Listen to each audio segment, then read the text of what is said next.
पर्यावरण मंत्री रामदास कदम यांनी काल डोंबिवलीतल्या MIDC कंपन्यांना सरप्राईज भेट दिली आणि यावेळी रामदास कदमांनी अधिकाऱ्यांना चांगलंच धारेवरही धरलं।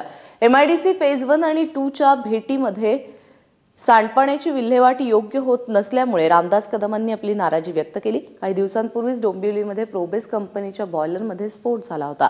त्यानंतर अनेक कंपन्या आपलं सांडपाणी गटारात टाकतात अशी तक्रार काही नागरिकांनी केली होती।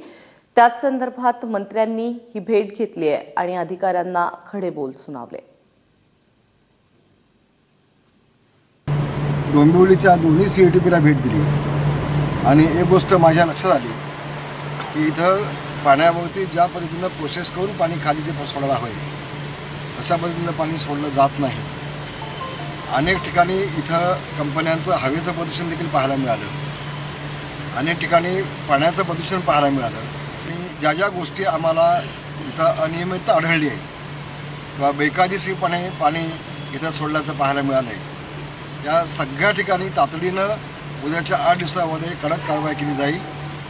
संबंधित जे इथले अधिकारी आहेत ज्यांनी आतापर्यंत सातत्यानं दुर्लक्ष केले त्यांच्यावर देखील कारवाई केली जाईल।